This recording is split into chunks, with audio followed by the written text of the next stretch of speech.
Sure. There's that, But there's that. we created a little micro community of, local restaurateurs, and it was a little escape for everybody. Sure. Yeah, and it was a great spot, a lot of fun. Exhausting. but amazing. I think this is what I want. Up here. Sure.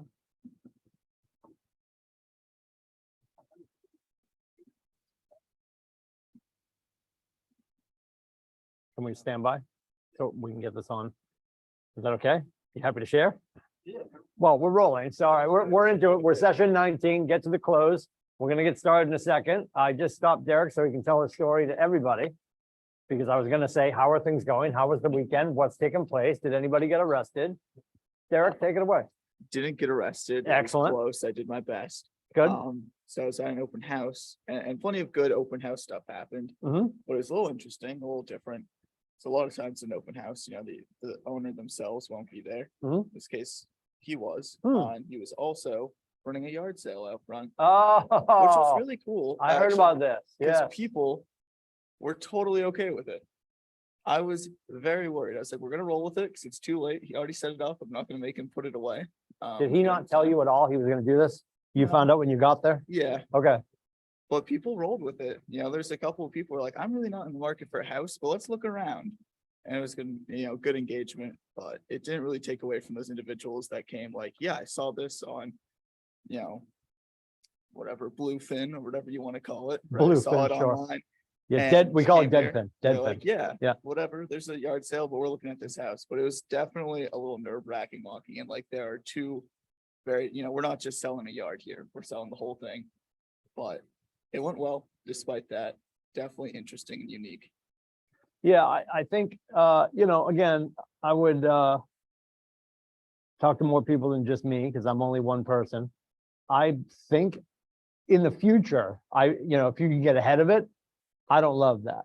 Yeah. I would never want my seller there for an open house and or the inspection. Yeah. Now I say that, and when we bought our place in Stratford, the Saunders who sold to us were at the house because they just were, set in their ways, and they're just like, we're going to be having breakfast. Well, it's okay. And, maybe my agent should have put up a little bit more of a fight about, which wasn't Nate. I know I always talk about Nate connected to Nate was very busy. There was another agent involved, obviously. And I found no fault with my agent. I think their agent, I'll protect her. I'll just use her first name, Christina. Christina probably should have been a little bit more like, no, you gotta not be here. The only problem is you can't intercept their emotion and their motivation from everybody who's going through, right? So it's a little too gray. Now, it took place and nobody died. In real estate, nobody dies. So like, that's fine. But I think moving forward, it is not a best practice. Like that Yeah. should be something, doing it great. And I would also definitely want to be there. I mean, you've got them signed, right? This was not my listing. Oh, not your listing, somebody else's listing. Yeah, Okay. so that made it hard as well because I didn't have the authority as the agent there to be like, get out. Okay. Which was also good because I wasn't perfectly familiar because I wasn't there when they went through all the disclosures. I knew only what Sure, was sure, written sure. on paper. Yeah. So there's someone there to tell the rest of the story to me. Yeah.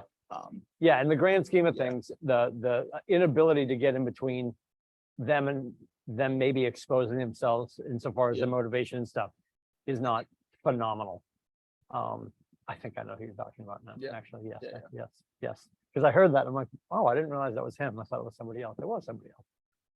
So, best practices, as always, we would want to make sure that we are keeping maybe some people, to now, we're standing with all of their belongings. They're selling little Timmy's catcher's mitt, right? Now the emotions are getting drudged up, right? They're very vulnerable. They're going to stand and have a conversation and not realize. And not to mention, I guess the biggest thing, and I know, obviously, you're doing an open house. You're not doing an open house for no reason. You've got them signed, but you will have agents, and it's not a bad idea, agents that will swing through an open tag sale or a yard sale for that very reason.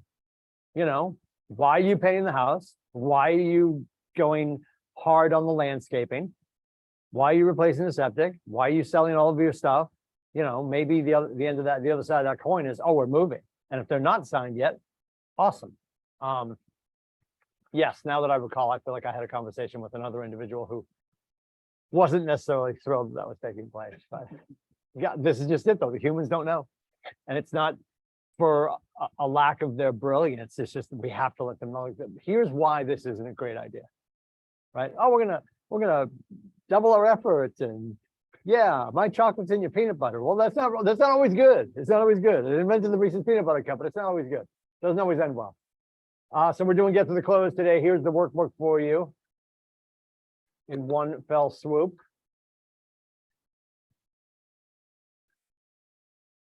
So we're going to go over timelines, best practices, and risk avoidance, which we sort of just talked about a little bit. Referrals and reviews, so important. Are we asking for reviews? Are we getting referrals? We're going to talk about Mike Hicks. I know I talk about him all the time. We're going to talk about him again. The post-close follow-up. Do we have a process? Don't forget, when everybody leaves that closing table, nobody is anybody's client anymore. They're my client for life, Tim. No, they're not, Barbara. You don't have any paperwork. They're not. They're your great friends. They might be repeat offenders. They're probably going to do the rest of their deals for the rest of their life with you, but they're not your client for life. That is a presumption.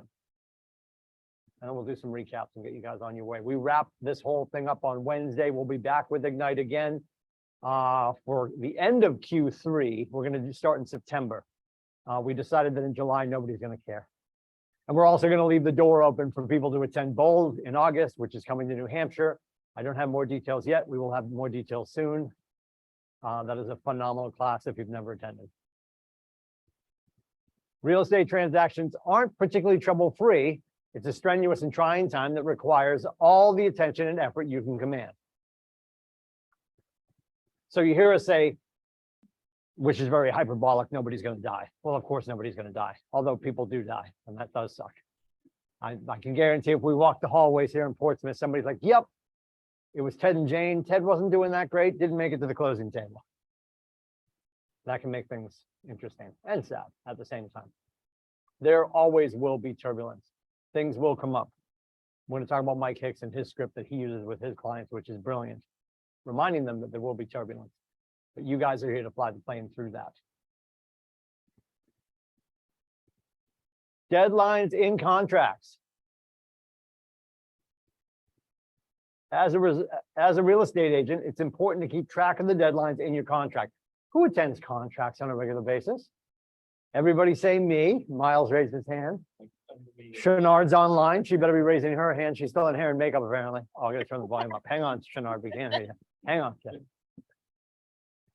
I'm fighting the technicals today. Oh, my God. Kalani, you were busy saying yes, right? I was, yes. Perfect. Perfect. Yeah, so that contract we go through, if you've seen anybody go through any of the contracts, whether it's Alice talking about Mass, if it is Hamilton talking about Maine, or if you got JV or Jason talking about New Hampshire, there are a whole bunch of dates in there that give us the opportunity to stay on track. They also give us the opportunity to jack things up. This is why we talk about it, and it's so important. And you don't have to do this. Again, Zoe and I aren't here to tell you how to run your business. We're here to offer best practices. The welcome to the deal letter is so important, so helpful. If you've got those lined up now, a lot of you in your offices may have whiteboards, and you've got important dates for each client on that whiteboard. They're not going to hang a whiteboard in their house with important dates. And it is not their job to remember the important dates. We are their travel agent. We are going to get them to their destination. We are going to give them a welcome to the deal letter. We're going to offer a welcome to the deal letter, of course, across to the co-broke as well. We would never send it to the other client. I will repeat that. We would never send it to the other client. Any verbal, written, or audio communication between you and the other side of the deal goes to and through the co-broke.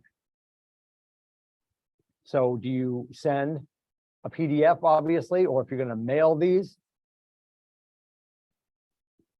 you send the PDF.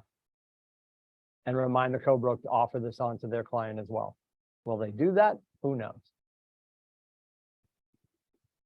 If you happen to have a chance to see somebody in the wild and you hand 2 copies to the co-broke in front of their client's going to want a copy. The beauty of that too is, this is long play. This is Simon Sinek, right? The legacy, the infinite game. Your letterhead, should you choose to do that, which would not be a bad idea in this case. Your letterhead with the welcome to the deal letter on it and all the pertinent dates on it is now hanging on their fridge. Not their agent, right? Not their agent. You are hanging on their fridge. And it keeps everybody on track. This is one of the reasons that people got so excited when Brivity did it first, and now all of our CRMs do it. There's a checklist in your CRM. We have it in opportunities. You can set up smart plans to make really robust checklists that says this needs to happen today. It's going to be executed by Miles. This needs to happen tomorrow. It's going to be executed by Talena. That everybody on the team knows what they're supposed to do. You have a clear set of dates, and your client gets to see everything you're doing. Absent that peek behind the curtain, what do they think? They think you sign them, you chuck a sign in their yard, you go to lunch, you go to the beach, you get a slushie, you ride some go-karts, somebody makes an offer, you show it to them, they say yes, they sign, you get paid, you go back to the beach. This lets them see, here are all the things that are important, here's what we actually do, here's what nobody knows about.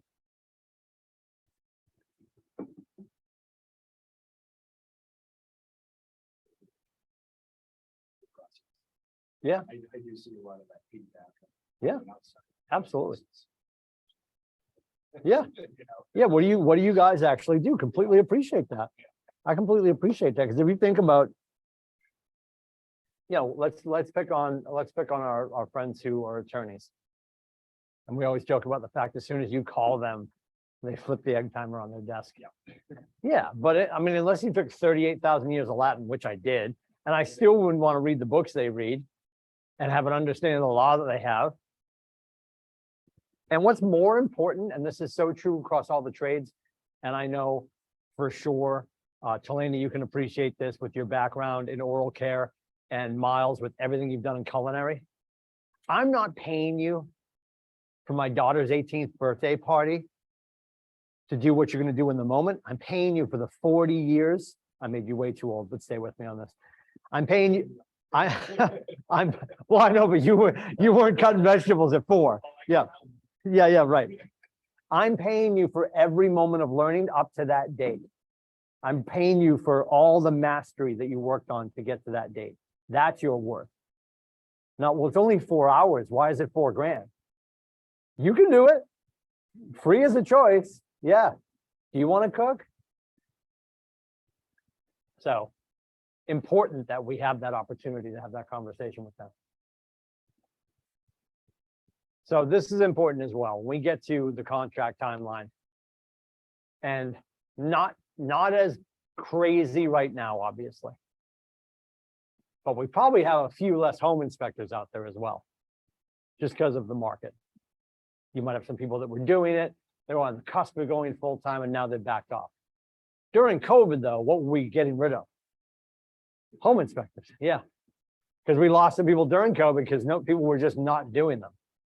Above and beyond that, the ones that were left were booked to the hilt. So we always want to make sure we get on that right away. As soon as you have wet ink on both sides, and the date at the top of the contract says, right, here's our start date now.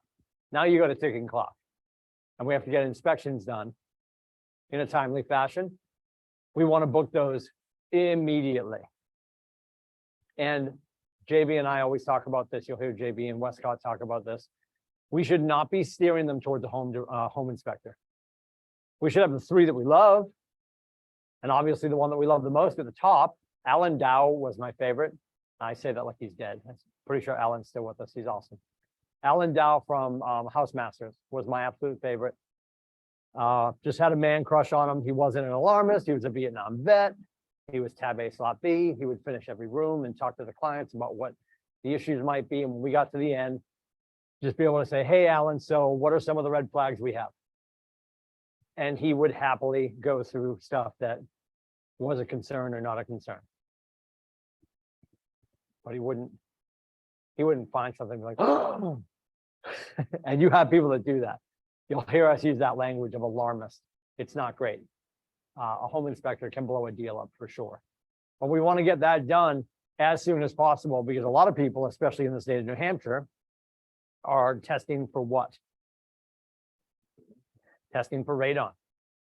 So a lot of people like to get those in if the family's cool with it, and hopefully the sellers are. We want to get those in and down so we can pick them up at the inspection. If you're laying them at the inspection, sometimes it runs a few more days. And there's machines. I know there's stuff that goes in and like, no, we can do it while we're there during the home inspection. And it doesn't take longer than that. We've also had situations, and you got to just put all this out to hopefully people are good people. We've been in situations where we knew that the sellers were concerned about it, almost like they knew what the number was, but they didn't want to talk about it, and they hadn't mitigated. And we dropped sensors 3 days prior to our inspection, like we got them over there that day, and just reminded them that they had to leave the windows closed. And we did a drive-by and the windows are wide open. So we knew the results are going to be terrible. I called the listing agent. I said, hey, I know it's been hot out and I completely appreciate that. Want to open up the windows. I said, but downstairs, they got to keep those windows closed.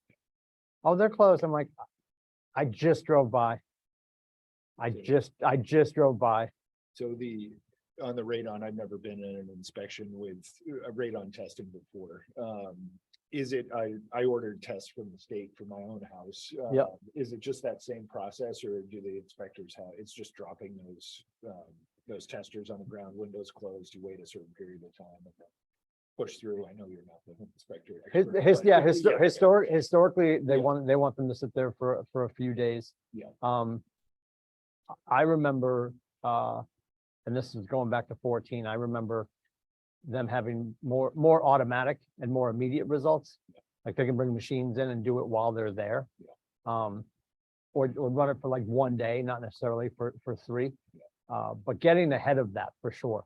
Because if you get booked out a little bit and you're not getting in for your inspection until whenever, you can't, even when you get the results back from the home inspection, you're still waiting on the radon results. Right.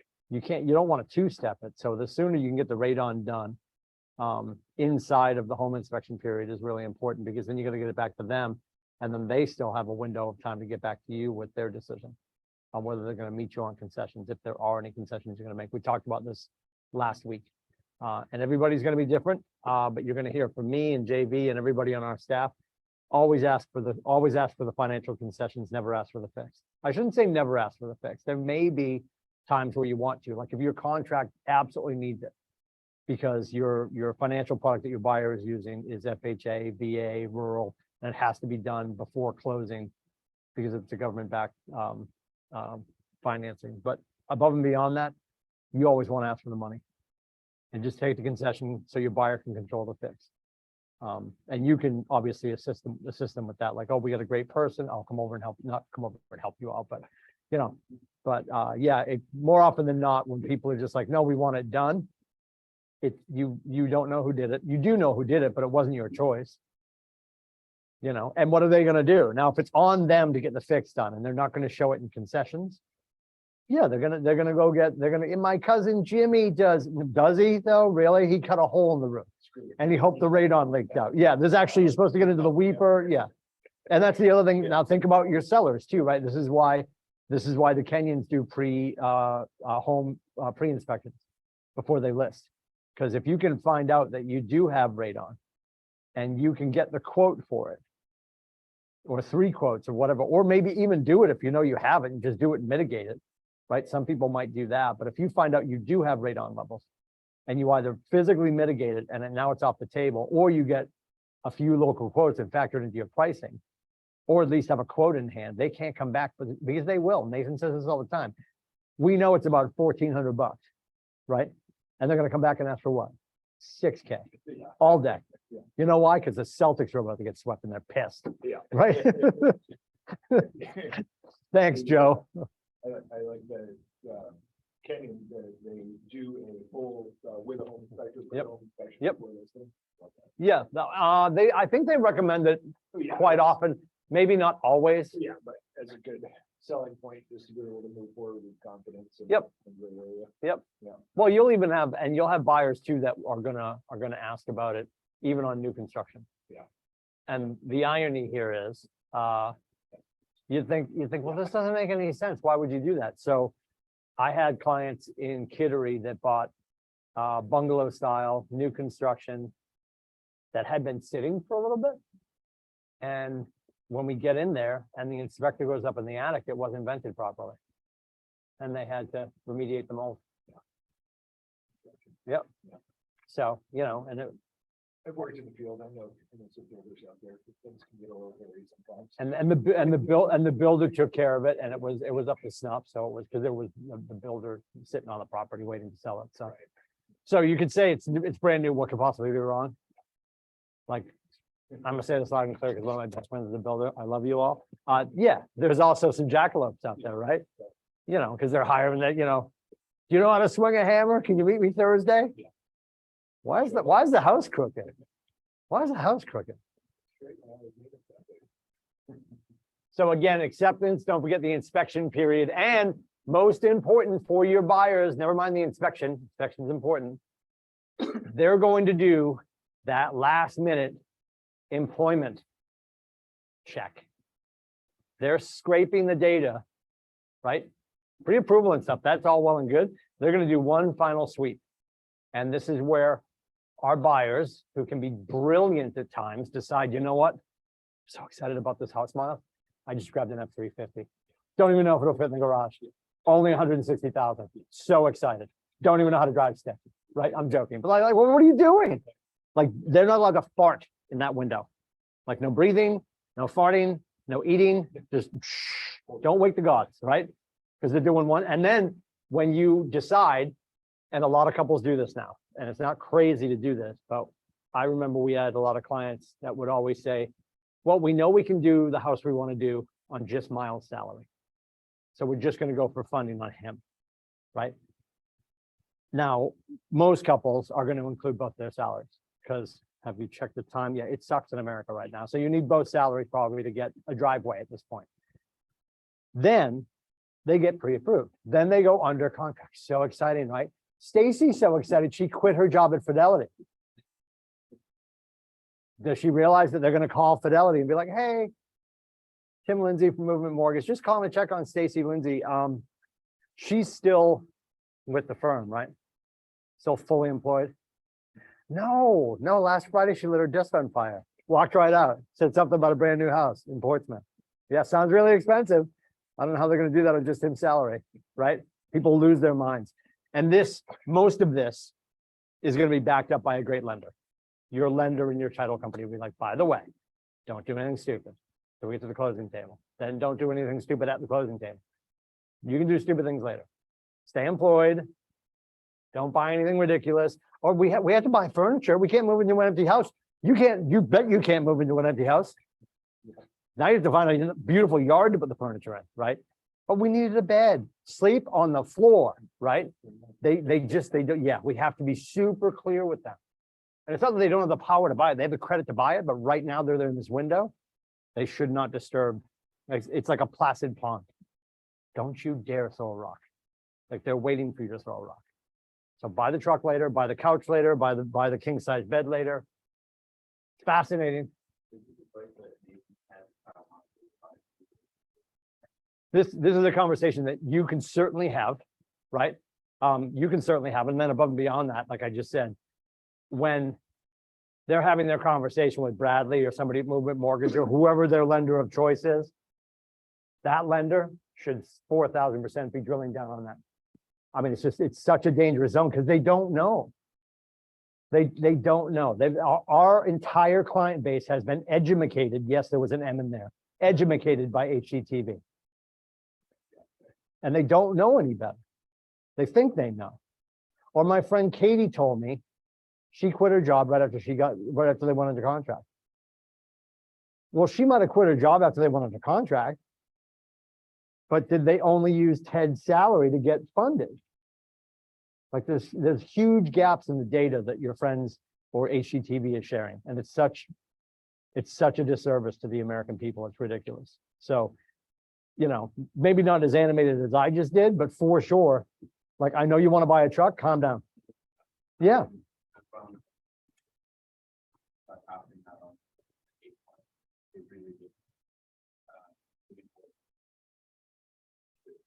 Yep. And you do it in a moment where you've got so much grace. Like, and there's such a great feeling, guys. And I know some of you have already done it. When I get to call Clayton and say, hey man, guess what? You got it.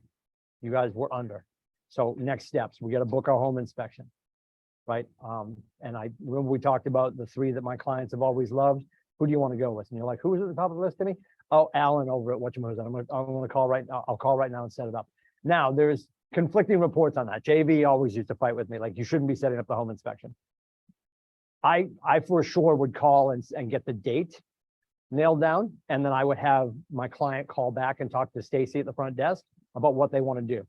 After saying, don't forget, and she would they're educated enough to take them through that whole conversation. Like, hey, do you guys want to do radon air and all that kind of stuff? And I would have set you up for that. But I'm going to call and get the time. Why am I going to get the time? Because I know that you guys want 5 o'clock after work. It's not a thing. Home inspections are 9 and 1. And what do I want? Because I'm in lead generation at 9. I want 1 o'clock, right? And I know they want 9 o'clock. I don't care. I don't care. I'm protecting me and the rest of my business, right? Then when that's done, I'm calling back. Hey guys, just a quick thought, right? And I completely understand you guys are over the moon right now. I understand how you feel. We've had so many clients that have felt the same way. And what we found is people get so excited, you start mentally living your life in that house. And I heard you guys talk about the huge sectional and the king size bed. And Clayton, I know you want an F950. They don't even make them, but I know you want one, right? For you. And I need you guys to wait. I need you guys to just pump the brakes. I need you guys with love, no sneezing, no farting, don't even talk to each other, hide in the shadows, go to work, eat ramen, and let's get to the closing table, right? Maybe what they'll uncover, we had And it depends on your relationship with your buyer, but I would be that forward because it's very important. Because then if you don't tell them, you didn't tell them. Yeah. Right? But it's just making them aware of the fact, like, this is how we play in this space. coming from the buyer side on our first home when we were doing pre-approvals, it enlightened all that just because my wife had a $75 medical bill that she didn't even know about that had gone into,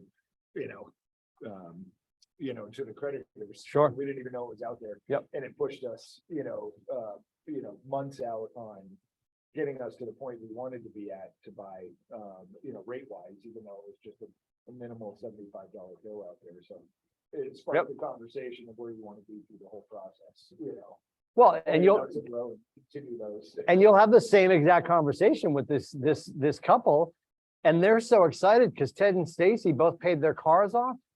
They're driving around cars that they don't have a payment on, and they did this to decrease their debt to income ratio so they can qualify for the house they want. And they don't understand that bubble is still sitting there waiting to pop until they close, right? Well, we got the pre-approval and we're under, we're good. You're not, we gotta wait. So people staying employed, wildly important, not making major purchases, groceries, yes. But like, we're not making major purchases because as soon as you hit that delta a little tiny bit and change that debt to income ratio, and they're doing that last sweep of employment and debt. It's heartbreaking. The last one I remember is we had somebody who was in the Navy shipyard and went under and then quit. That's it. Yeah, should have seen JV. Don't get mom mad. All right. So a transaction touches many hands before it's complete. It's not just handled by you, your client, and the co-op. Who's working directly with me to help my buyer with the transaction? Who else can help us with this? Title? Who else? So we got Jenny Kopp at 4 Points is involved. We got Bradley and his team at Movements involved. You might have Mandy and her team with Brinley at YRL doing VTC for you, right? What else?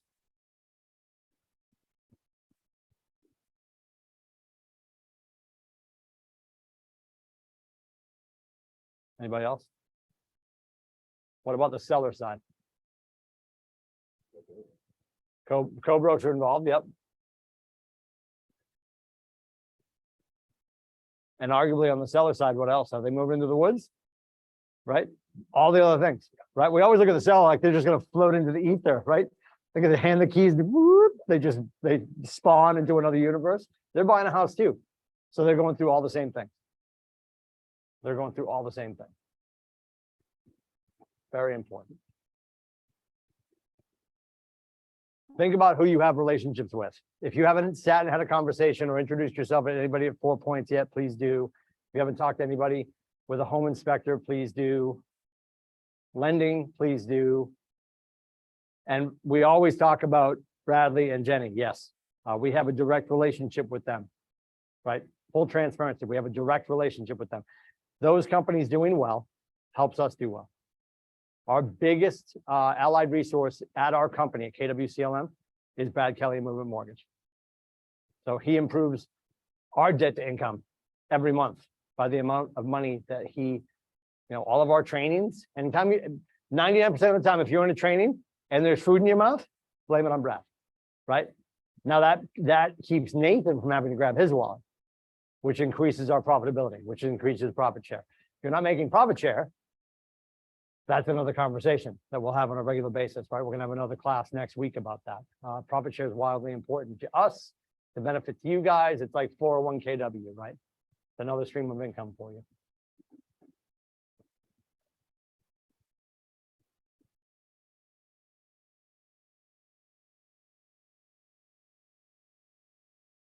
So the timeline, what's the first thing your buyer needs? What's the first thing your buyer needs? And we're going contract close.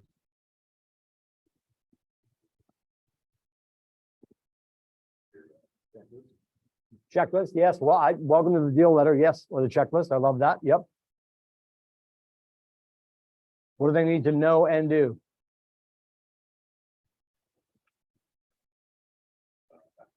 Everything about their financial setup and what it's gonna take them to get to the table. Yep. In the process. The important dates and the welcome to the deal letter. Also that we're going to be doing the home inspection. This is why I always say to you guys, when you guys come and tell us that you have a buyer under contract, I'm always going to be happy for you. I'll give you a little tiny quiet golf clap. And after that, we're going to get back to work, because invariably, what do we have to do? During the inspection, you have to sell the house back to the buyers again. You have to remind them why they loved it in the first place, because now their ego and their emotion get all mixed up. And I used to say this to you guys, like, hey, listen, Mr. Lindsay, I completely appreciate you guys are excited. I know we're going to do radon, and now radon, of course, is 4.0 picocuries or whatever the terminology is. If we're under that, we're good, right? Well, yeah, if the state says 4, then if we're under, that's it. So 3.95, we're good, right? I mean, I do this just to sort of not set people up, but just to brace them with the conversation. Because you get back a 396 and now they're asking for a thing.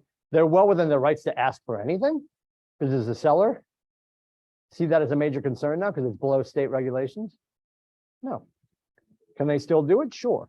Now, if it's above, is it's 4.01, right? Is that wicked high? No, but it's above the level.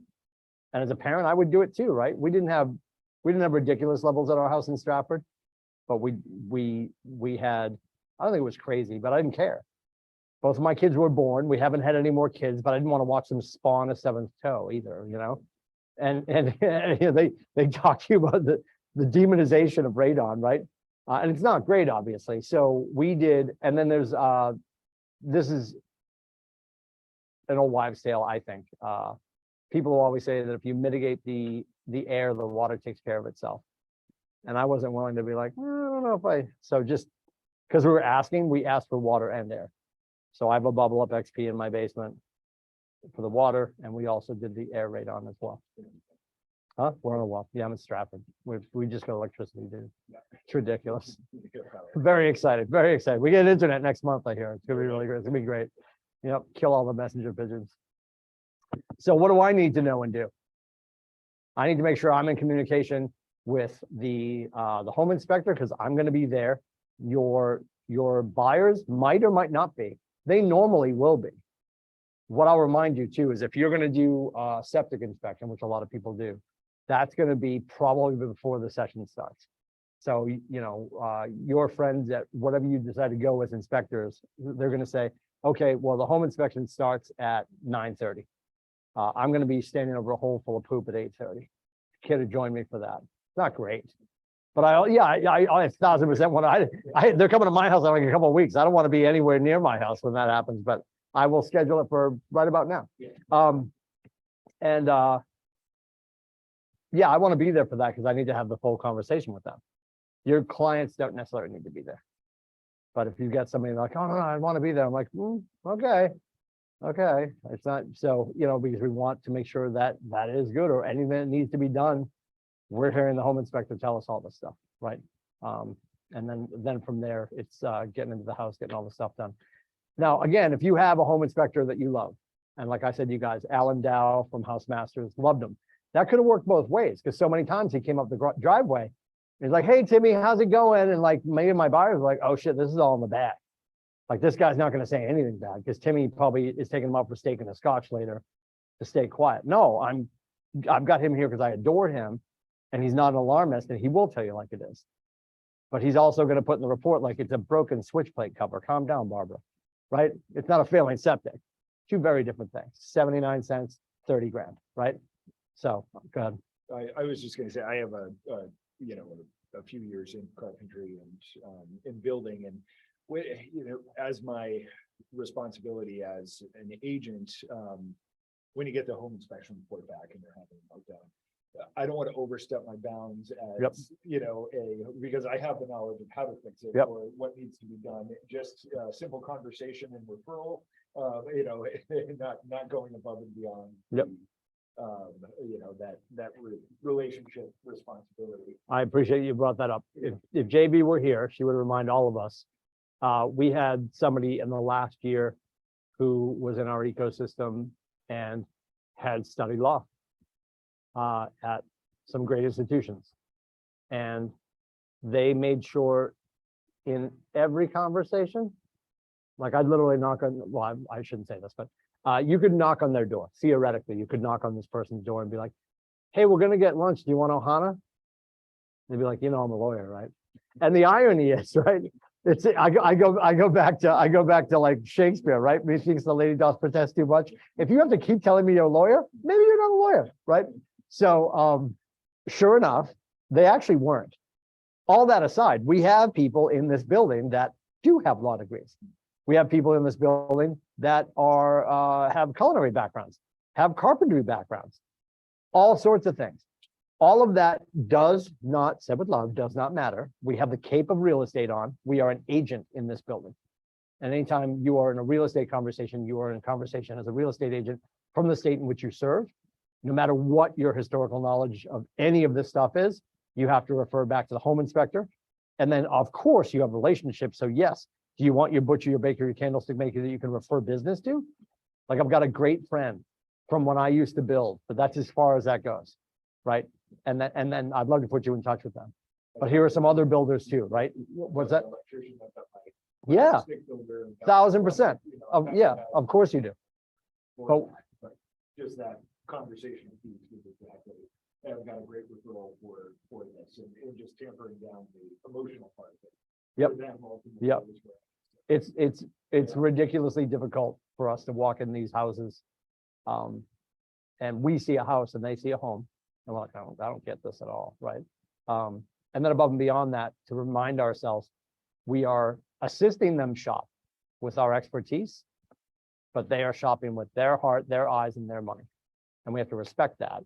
And our guidance shouldn't stop. We should never hold back from historical knowledge and things that we've discovered with other clients. But no, this house is different, their emotion is different. And no matter what you have been in a past life, you're an agent in this conversation. That's so, like, JV loses her mind when people are like, but I used to do, you know, like you hear Westcott say it all the time. Like Westcott's got a whole bunch of knowledge. Westcott used to blow shit up on 93 in Boston, right? Like he was in demolition, right? And his dad was a builder and he absolutely knows what he's talking about. But when he's out with a client and when he was out with a client, when he talks to you guys about it, when he teaches his classes, he'll tell you, like, I know this, I'm imparting this upon you, but when we get to a certain point, you have to shut up and find a professional. That's our role in this. In the ecosystem, we have to be the connective tissue between our clients and all of the other experts. And I know you're like, but I know exactly what this takes. We don't want to open ourselves up to all this other bullshit just because we said, I did that once back in 1963, and this is how it works. And we're going to use the home inspector that we trust. And that's why I say, get that good relationship. They're going to call this afternoon if I don't do this. Knock on drywall. I never had a client call back and say, Alan Dow jacked me up, right? And we have a bunch of great home inspectors, but I have my person that I adored and never jam me up. And then have all your other people to your point. But I know when we've got a history in it, we're dying to say, like, you know what? Yeah, like it'd be like watching, like if one of our agents is like, I'm going to start a podcast. What should I buy? I'll tell you. Right?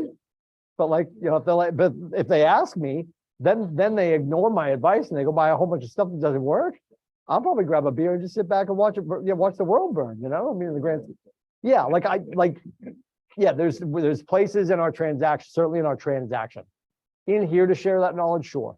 But as soon as you get to a table and you're sitting and talking to your clients, everything that we are doesn't matter because we're the agent in the conversation, which I know is annoying.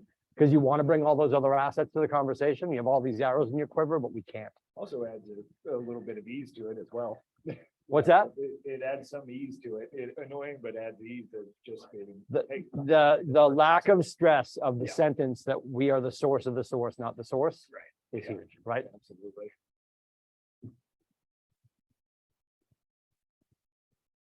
What am I doing at each point to bulletproof the transaction and set myself and my buyers up for a successful close? Constantly reminding everybody, if you're the buyer's agent and you know that the sellers are dragging their feet on doing stuff, right? And sometimes you'll be in dual disclosed and you have the listing and the buyers. And the Lindsay said to you way back when, which I find fascinating, they know they have a whole bunch of stuff to call. They have to depersonalize the house. They have a ton of stuff. They haven't lifted a finger and moved anything since the kids went off to college. There's a ton of stuff to move on. They need 2 dumpsters and 3 pods to move. And you're 2 weeks into the window between contract to close and the closing table. And you drive by and there's nothing. There's still a wheelbarrow leaned up against the garage. You're like, Ted hasn't lifted a finger. So that's when we need to reach out to the listing agent, or if we're dual career. One of our agents says, oh yeah, I'll just pop by with coffee. Hey, just want to see how everything's going. Like they're sitting down watching TV, nothing's moved, right? Yeah, so 29 days from now, this needs to be broom swept. Yeah, right now it looks like, you know, an episode of Hoarders. So we want to make sure we remind people that they gotta get moving. And above and beyond that, this last bullet point is just communication. Are we talking to the home inspectors? Are we talking to lending? Are we checking on the appraisal? Super important, right? The appraisal is going through, and that's going to be the lender's going to order that. But again, this has also changed way back in the day. Don't forget, before 2008, the lenders were in communication with the appraisal companies. So I'd call Miles and be like, hey, it's 68 Oak Street. Do you want it? Sure, I'll do it. And then you had such great institutional knowledge about that house. You're like, do I really have to drive over there? Yeah. Let me do a Google search. It looks like it's still there, right? Well, this photo was taken in 1978, but I bet you it's still there, right? So you don't even go look at it. And then that got all wonky, and then people were cutting deals and all this stuff. So now that umbilical cord has been cut. So Brad's company will order the appraisal and it goes to somebody. Now we'll follow an appraisal house and it still might go to Clayton's desk. And then he's like, oh, I did this one 3 years ago. Bet you it hasn't changed. So they do a desktop appraisal, as you'll hear them call it, you know, which is not awesome. Sometimes it is. Sometimes it goes in your favor, but it's usually not a great practice. Google shop. And they'll all tell you they don't do it. They do it. So inspector list to buyer agent. To the buyer from the buyer agent, right? So that's on 9/2. We want to get that done. Earnest money has to get performed, right? So we're under contract. They agreed, the money's going in. And people do this, sometimes do this differently. You'll notice that sometimes they'll do it twice. You'll have earnest money, and then after satisfactory home inspection, you'll have a second half of the earnest money. What we're finding now is a lot of people now might do two things, but you're certainly gonna make that first one pretty sizable, because that's how you're locking people in and getting their attention. You're doing more earnest money at the offer. There's more skin in the game. Inform the listing agent of the inspection schedule, because of course, obviously, they have to make sure that the property is available. At that point, and this is all stuff that when the offer's in, and they call me back and say, hey, we've accepted. Congratulations to you and your buyers. Awesome. Hey, Stacy, I'm gonna get right on it with my inspection team. We should be back to you with a date. I'm aiming for the next few days, okay? Yeah, I'll let my sellers know. Awesome, Tim. Like, the listing agents are so happy when the buyer's agents are on their shit. Like, that makes everyone's life easier. Listing agents are expecting that they have to drive the transaction. And you should be co-piloting it with each other. Then the inspections take place. Buyer's agent, listing agent, inspector. Your clients, 75% of the time your clients are going to want to attend. The listing agent is there.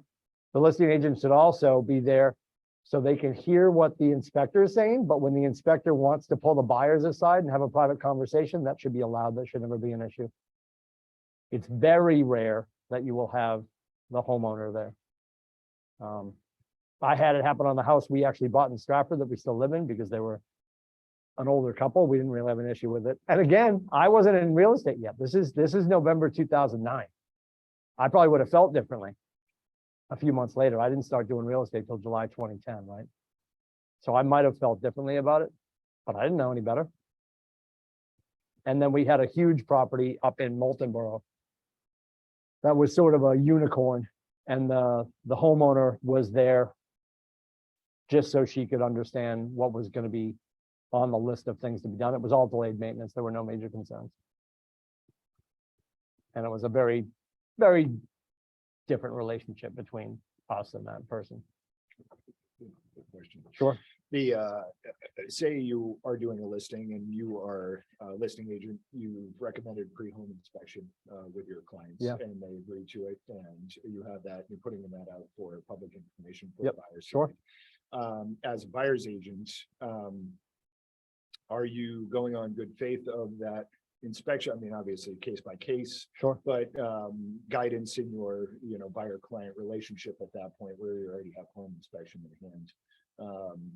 Still recommending ordering one, or guessing just based by case by case scenario of Yep. the property. Yep. Maybe if it's a derelict house, you're Sure. wanting to do your own, Sure. but if it looks up and up, you're, going on the good faith of the selling agent at that point. Yeah, so there's a handful of things come into play. Great question. The initial reason you did it was to defend your seller's greatness, right? Because I want to take as many bullets out of the gun as I can. Again, if we have to mediate mold, if we have to do air mitigation for radon, any of those things, it's gonna be one price if we do it and one price if the buyer asks for financial concessions. So there's that.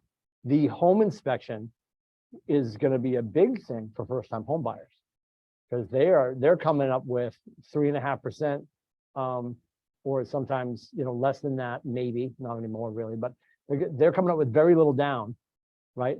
And a lot of stuff is getting waived. And if we can have that one thing done for them, they don't have to go out of pocket. Maybe their lender will, but the lender will probably pay for it, but then it's going to get put back into the mortgage. So in the grand scheme of things, it's usually a feather in your cap to the buyer who can't afford it.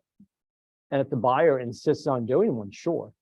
Because yes, ultimately, we did it as a gift to the buyers. And above and beyond that, we also wanted to see what we couldn't see, any latent defects we couldn't see that we could take care of before we got, because we wanted this to be as airtight as possible to make it great for your buyers. I'm going to tell the buyer's agent, it's all about being great for their buyers. I did it to defend my sellers.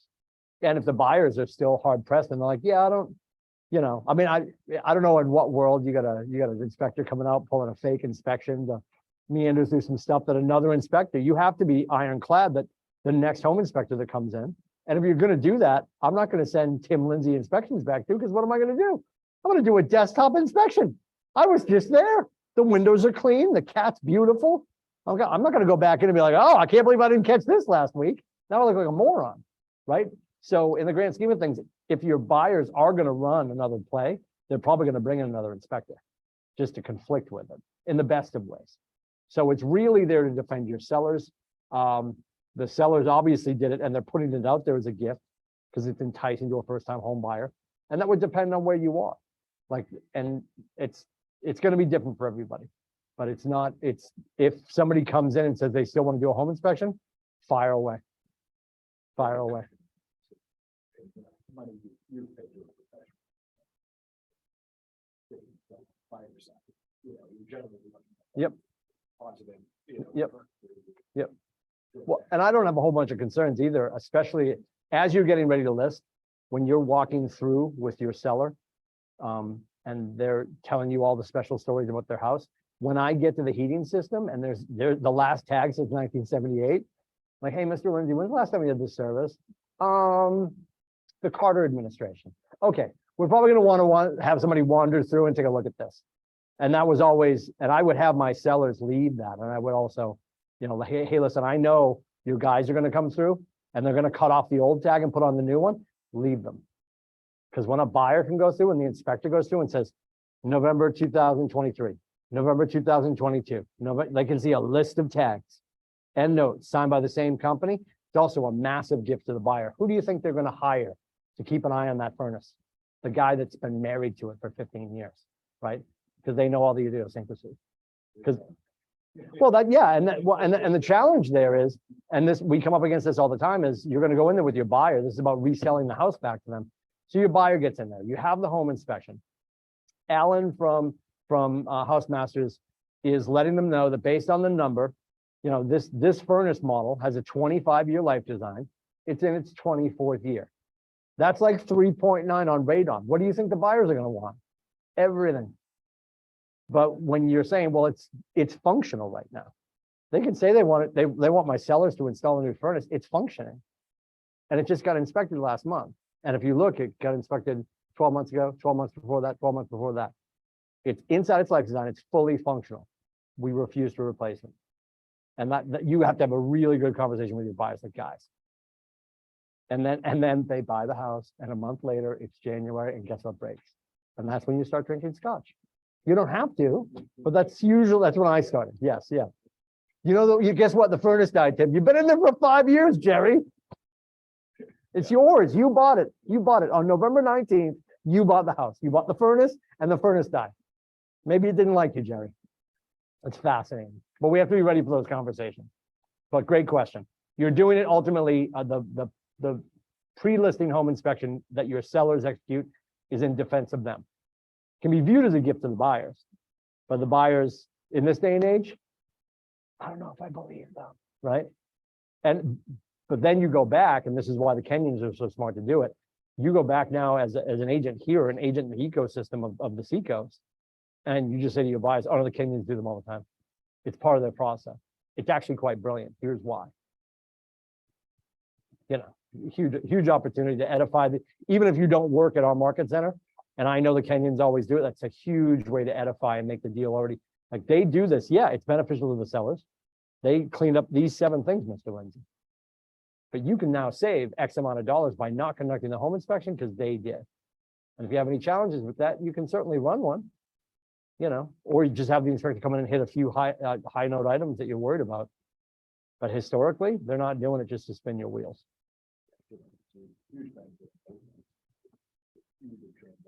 Yep.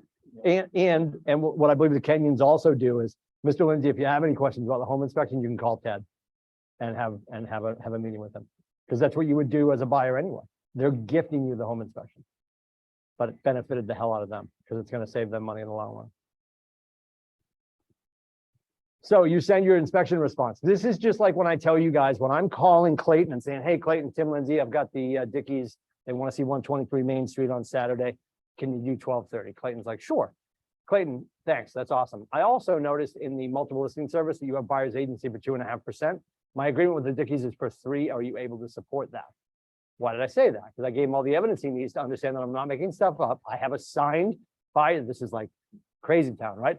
I have a signed buyer's agency agreement for 3%. Can you support that? Not are you splitting? Can you support that? I say that way, the same way I would send over the inspection response. So when the buyer's agent sends over the inspection response to the selling agent, right? And ultimately sending all this information to the seller. When I send it over, I'm going to get permission, have to get permission from my buyers. It's their inspection report. And we talked about this the other day. If there's a whole bunch of stuff in there that was identified as needs to be fixed, right? But not a latent defect, not a massive issue, not a safety concern. But if I've got 35 bullet points I could bitch about, but my clients are only asking for 2, and I would send it over. Like everything that we found is $37K. The Lindsays want to mitigate the rate on air for 12, and they want to buy a cat, 600. Yeah, whatever, right? So they're only asking for 1,800. They could have asked for 37,000. And it's not usually that ridiculous, but this is everything we found. Here's what we're asking for. So with permission from your buyers, I'd send over everything I need to send over. All the evidence of why I'm asking for X amount of money, because I'm not asking them to fix it. I'm asking for the funds to fix it. So my buyers can control the fix. Some people do that, some people don't. No matter what portions of the whole, if we send the whole thing over or just the parts we need to, and I wouldn't send the whole thing over, but I would send over things that support the list. If I have a list on the left, here's what we found, here's all we want. But I would send over everything I need to show them what we found. Yeah, it's just, so now, because what are we working? We're working together. The co-brokers are trying to land this plane. So they can go back to their seller and say, hey, listen, here's everything that come up in the report. This is all they want. That's a win. Sign here, stupid, right? I don't know if they say stupid, I would for sure. At that point, let's get this thing closed, right? Yep. And then the appraisal's coming in, thank God. And if there's a gap there, we were waiving appraisal gaps before. All this stuff is back. The appraisal comes in, you have that conversation. God willing, it benefits your buyers. Final walkthrough. A lot of people do these morning of, some people do these the day before, depending on what time the closing is. Doesn't really usually take that long. Our biggest nightmare, I know I've shared this story, we got to a place in Dover and it was a divorce that went sideways. And they both decided, she'll pick it up. He'll pick it up. So we walk in there with our new young couple, which is horrifying. And the bride is immediately in tears because the house just smells like despair and anger. And there's just sort of stuff everywhere. Just, it literally looked like, if you ever saw any pictures from when everything went sideways in like 8 and 9, and people were just walking out of houses, even when we were doing short sales in 10 and 11, you'd walk into a house that had been walked out of. And all the open mail with all the open bills on the kitchen island, like a bowl of cereal that somebody just, like they just left the house. Fascinating. So it wasn't that bad, but it was pretty bad. And if you've never used her yet, you definitely will use her at some point. Leah Jensen, New England Pickers. And we called her.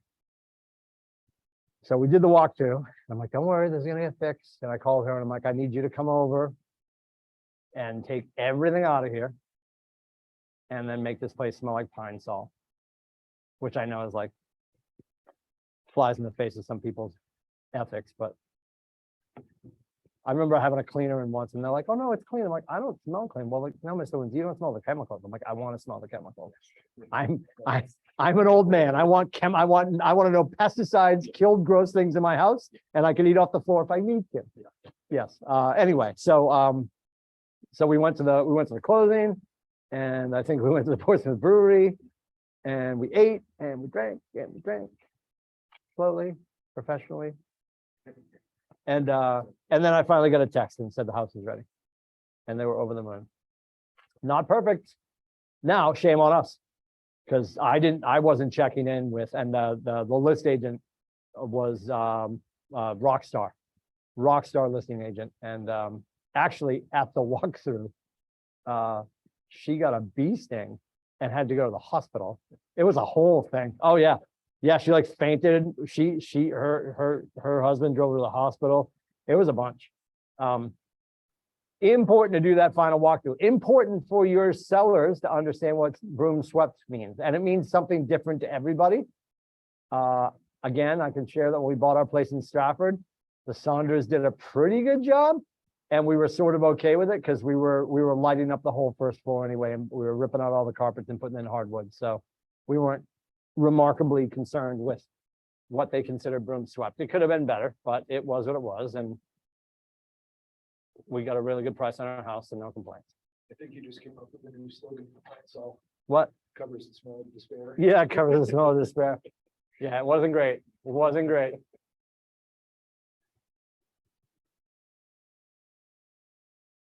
Interaction and communication points. Common interaction points, communication of deadlines, communication of contract to other parties such as title and lending. And again, your lender should be knee deep. They shouldn't be surprised when they look at the contract and say, "We're closing when?" That was a conversation. They don't dictate that date, they okay that date. That shouldn't be a surprise to your lender. Lender and buyer communication. You do not want to be the conduit between those two conversations, or between those two people for that conversation. Once you connect them with Brad and his team are driving that conversation. If he loses communication with them, he might come back to you and be like, "They're not responding." That should not be happening at this point. Communication or a list of recommended title companies, and of course, you already teed that up. Your inspectors, you already teed that up. Insurance. So right there, your title company, Jenny Kopp, 4 points. Inspectors, we've got Prospect that we love. I talked about Alan Dow at House Masters.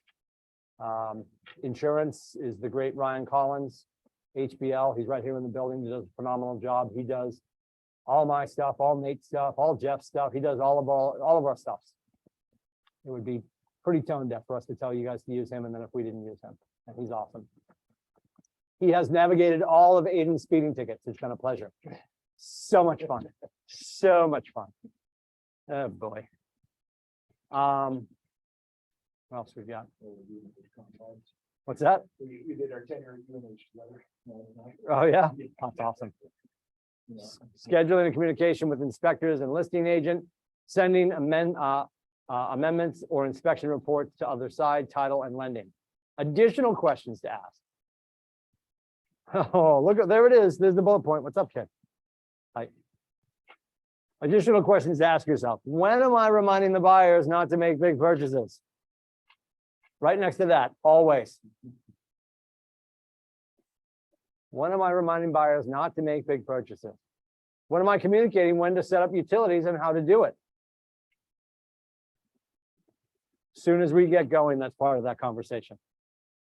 Because we got to figure out what's in play. And you probably know this already. You know that they have propane, or they have propane and oil. Our house, we have propane and oil and Eversource. So oil is going to be, they're going to usually take a measurement. They'll take a picture of the tank. And you'll call on closing day, normally, and get that day's rate. Propane, historically, what they do is they will go and they will fill the tank. They will charge you for the whole tank, your buyers, your new buyers, because your buyers are going to call and get that set up. Say, hey, we're taking ownership of 123 Main Street on Thursday, December 39th. And we need the tank filled so we can close it out for the seller. They will go fill the tank. Charge your clients for a full tank and refund the sellers for the balance that was in the tank. That's how they do that. Oil is usually a picture of the gauge. Fascinating too. There's always a fight about sludge at the bottom of the tank. You'll hear this all the time. The oil comes out of the bottom of the tank. If there was sludge in the bottom of the tank, the oil wouldn't come out through the sludge in the bottom of the tank. I dare somebody on Wednesday to ask JV about sludge in the tank. Just first question at 11 o'clock. JV, Tim wanted me to ask you about lead paint and oil sludge in the bottom of the tank. So stupid. It's not stupid because people teach that. That's what's the problem. There's a brokerage somewhere in North America teaching oil sludge in tank. Not a thing. Not a thing. I'm sure there's some residue. There's no sludge. We're not building sludge at the bottom of the tank. Holy Lord. Am I communicating notice of any holidays that may delay the process? Sure, we're going to be aware of that. Obviously, especially in the listing agent, wouldn't necessarily maybe get shared. It might be known because maybe you went into their house and you knew of, yeah, it's pretty obvious what their religious denomination is. Every year that I was selling, I made an offer on Chicken Giving Eve, and I always prepared my buyers. I'm like, listen, everybody's going to be drunk and full of tryptophan until Monday, at best, you know. And even if we go under, we agreed three or four times we agreed that we would start the ticking clock. Like, we're going under, but we're gonna wait until Monday, sometimes Sunday or Monday. Just give everybody the weekend. We're agreed. We're on the contract. We're gonna go pending in the MLS, but we're gonna start the ticking clock on Monday. Having that conversation with the co-broke, having that conversation with your sellers and your buyers, if holidays are going to slow things up. Because obviously, if you are moving into a house that is celebrating religious holidays, they're not going to do the home inspection on a high holiday. How do I negotiate the inspection report, and what am I communicating this information? As soon as we get it back, as soon as you put together your list, because time kills deals. So I am going to communicate with the inspector, with my buyers. Again, what do we always say? We represent our buyers until the contract is written, and then together with the buyers, we represent the contract. So if I'm sending over an addendum for inspections, I need to make sure I sit with the home inspector. Look what it says at the top, by the way, Clayton. Additional questions to ask yourself. When am I reminding the buyers not to make big purchases? Always. So negotiating the home inspection report and communicating this information, I'm talking to my buyers, I'm talking to the inspector. We're putting together our list. We are also expeditiously gathering quotes. So that's when you'll see people say, hey, I need air radon. Who do we use on the Facebook page?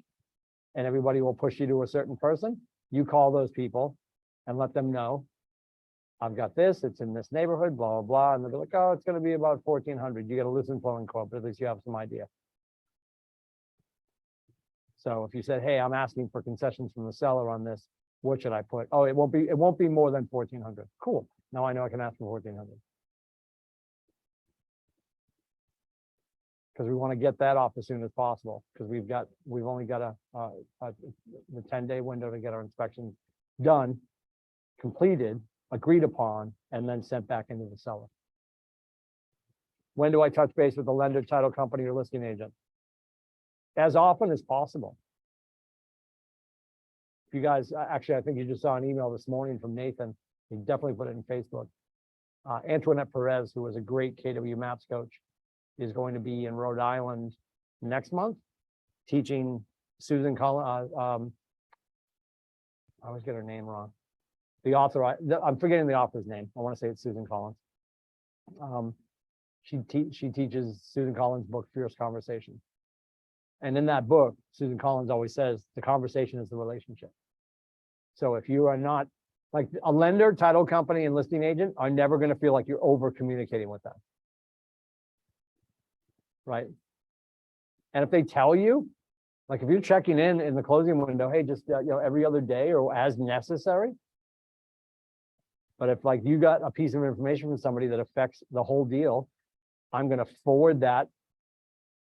Only the necessary parts to the parties that are interested, then follow up with a call. Hey, Ted, it's Miles. Just want to let you know that Lindsay's got the home inspection back. We are working to make sure that we get the concessions worked out, what we're gonna ask for, and send those over to the listing agent as soon as possible. So the sellers and the buyers can get on the same page. Wanted to let you know that and also check in if you heard anything from the appraisal company, right? Now, a lot of this stuff with a transaction coordinator or a VTC, a virtual transaction coordinator, they might be doing some of these things for you. A lot of these things do fall on your shoulders. When you talk to your VTC or your TC, find out what they are willing to do, what they are legally capable of doing, and know that you have the other side of that coin. You don't just hand wet ink on both sides to your TC and walk away. They can't do all the things. There's a lot of this stuff they'll be doing, but they're not negotiating. They're communicating, but not negotiating, right? So please don't forget that. But if we're hoping that people knew what we meant, or, hey, I hadn't called, so there was nothing going on, so there's nothing worth sharing. But then the other person sitting there waiting to hear from you, good news or bad news. It's somebody's biggest transaction in their life. It is impossible to over communicate. Impossible. Documentation points. Is this an act of communication or a document? I would argue if there's something that you're verbalizing, so you can have a really good conversation and express motivation and information, what should I follow it up with? Documentation. I want to memorialize it, especially if it's contractual. We don't ever call and just say, hey, look, I'm about to send over this addendum. Here's what we're asking for. We have this happen all the time. People making offers via text and stuff. And somebody will write back and be like, yeah, awesome. If your buyers are excited about it, send over an offer. I'm like, well, I am negotiating. Well, that's not a real, we're not going to go under contract on a text, Jerry, you know? To whom and from whom is this document going? What's the best pathway for communicating, sending the document to responsible party? Email, phone, DocuSign, text, all the above. But if we're going to memorialize it, it's going to be DocuSign. What is the plan for follow-up after the document has been sent to the responsible party? Making sure that they see that they have it. That's why you can send what you're looking for in an email, but also send it through in DocuSign so they can obviously memorialize it. So you have it for your records, for the contract, for the close. Are there templates for this that I can use to create and save effort and streamline communications across transactions? Sure. We have a whole bunch of clauses. If you're looking for the right language, always reach out to our brokers to make sure they're giving you the right words for the right property in the right situation. And then you'll start to create your own library of things. Always, when you're sending something out, if you feel unsure about it, check with our brokers on that. So there's the buyer timeline like we talked about. Sell transaction involves more than just you and the seller. There are many people responsible for bringing the transaction together. It is your responsibility to set high standards and keep them in conversation.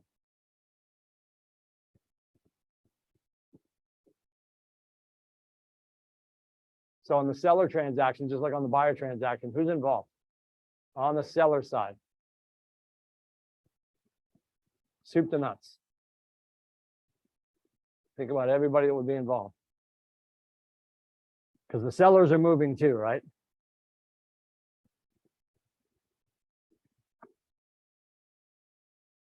So it might be a clean out company. Think about what a seller has to do. They have to depersonalize. So it might be a clean out company. Might be a pod company.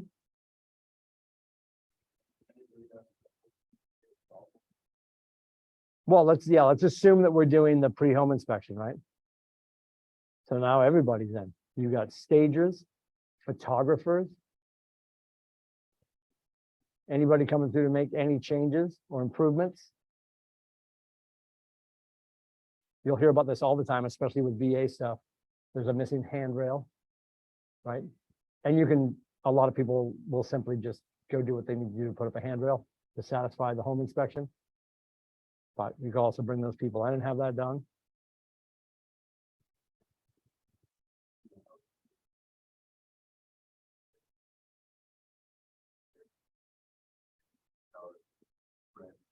Mhm.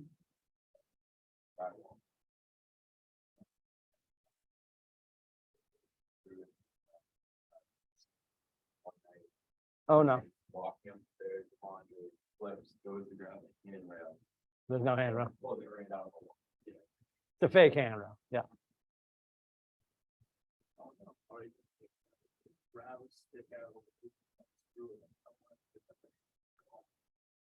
It's an artisanal handrail. Yeah, sure, yeah. Yeah, yeah. Live edge, all the edges are live. What's the first thing my seller needs to know? This is from contract to close, right? So what do you think the seller wants to know right away? When? And how much, right? They need to know, I mean, when they look at the contract, your sellers are always gonna say, when are we closing? How much are we closing for? They're gonna wanna know also what the buyers are looking for concessions. And then as soon as we go under, the sellers need to know this is the time frame. This is when we're closing.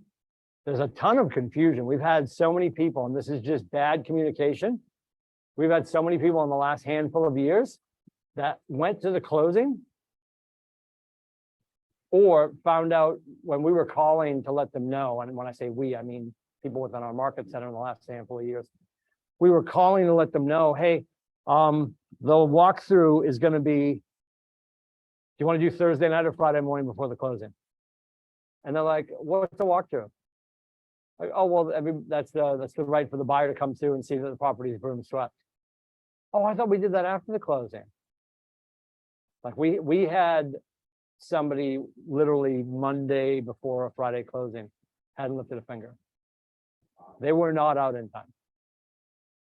So that's shame on seller, shame on listing agent, right? To not communicate that.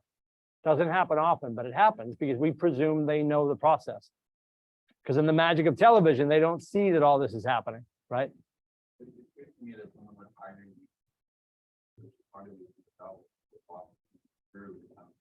Sure. It seems like more often than not. It's frightening. What do I need to know and do? I need to remember all the important dates. And this will turn into math soup for you when you have 3 or 4 deals going. Right? We've got some of our agents, I'll pick on Sean Cody. There's a percentage of our agents that have licenses in 3 states. So picture being Sean Cody and he's got 2 in Maine, 4 in New Hampshire, and 3 in Mass. Yeah, it's when you drive off the Tobin Bridge, right? You're just like, that's too much. I'm good. That's enough. It's not great, right? But you got to keep all that and all those closing dates.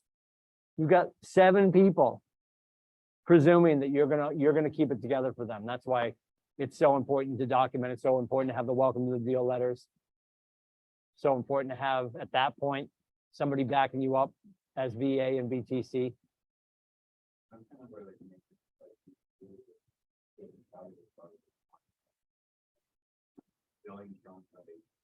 Mhm. Yep.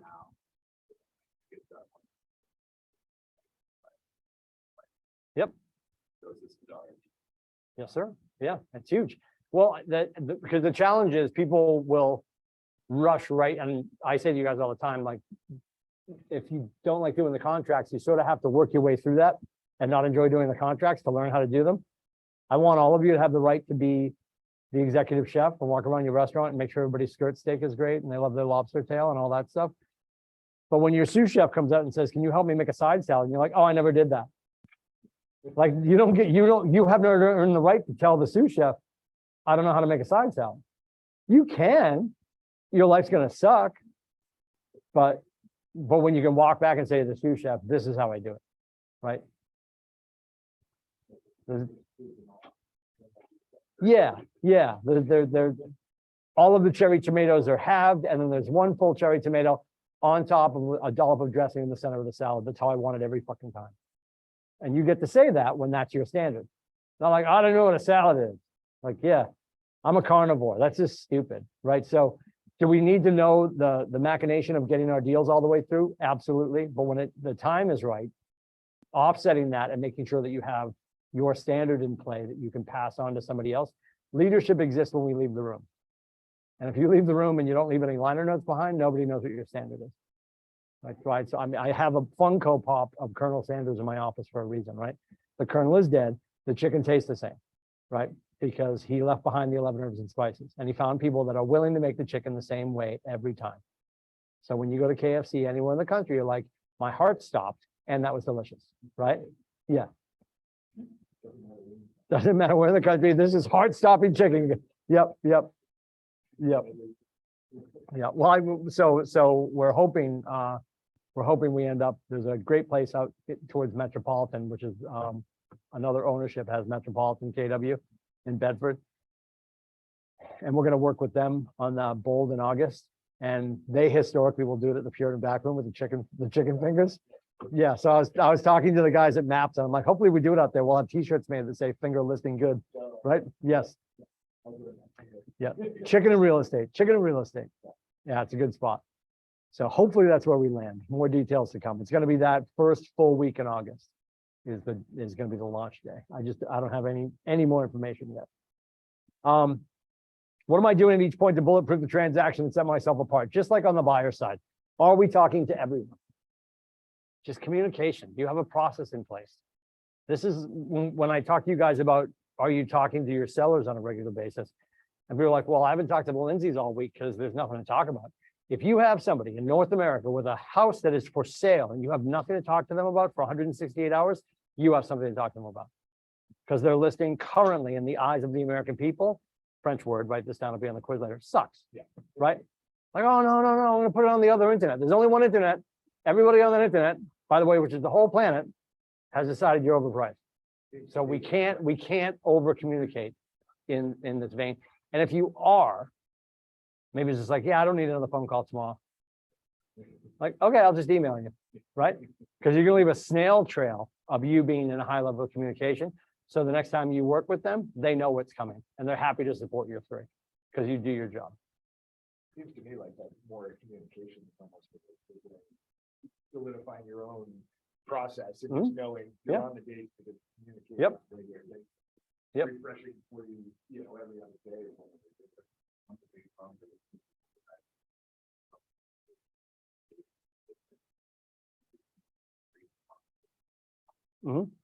Nope. Pick up the phone. Yep. Pick up the phone. So the listing side, the seller's agent, the listing agent is going to mark the listing as pending in the MLS. You're going to inform the seller. This is as the listing agent. You're going to inform the seller of the inspection schedule, let them know they're going to be out of their house, or for a little bit at least. Send inspection response to sellers because that's going to come through after the inspection. Schedule the appraisal through the lender and the appraiser. Send the seller low appraisal response if that comes through.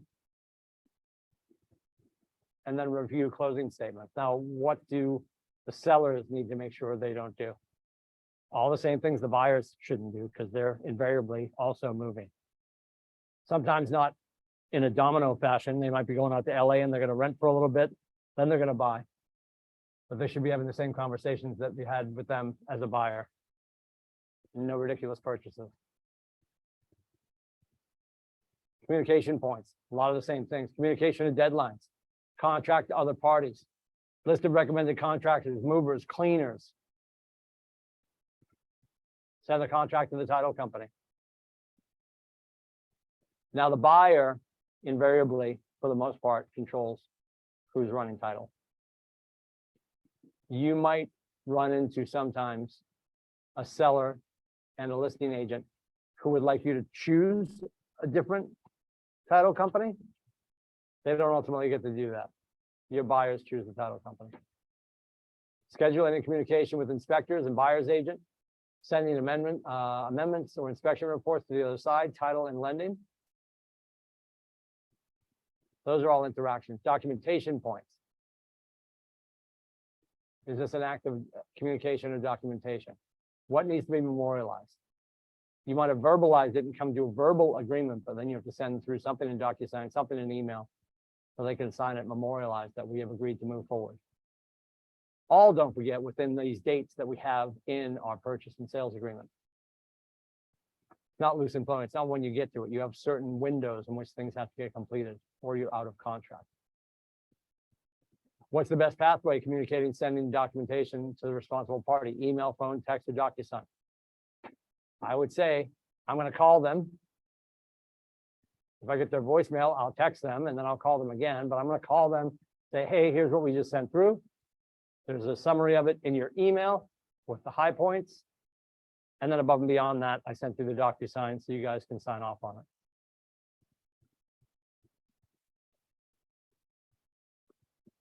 What's the plan for follow-up after document has been sent to the responsible party? They do have time, especially on the inspection, they do have time to think about what they're going to do. They don't have to get right back to us. Just confirming they saw it.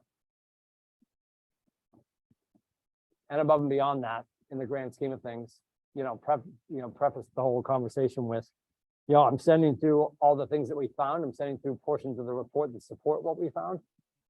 And I'm going to tell you, we're asking for very little. Here's what we're asking for. Then put that in the email, then obviously ask for the concessions to fix it in the addendum. All the templates for this that I can use, create, save effort, and streamline communications across organizations. Yes. Yes, yes, yes. There is a clause library that JV and Westcott have access to. They will share with you again as you start to build your own. Don't forget, some of that language gets dingy sometimes, a little dusty. So we want to make sure we're using the appropriate language for the property and the people every time. Not to mention you have access to our brokers to make sure you're using the best possible language. Friendly reminder, the state calls Jennifer Vachon with questions. The state calls Jennifer Vachon with questions. Why shouldn't you? Unless you're smarter than the state, which obviously we all are, because we're not working for the state. But yeah. Yeah, there's that.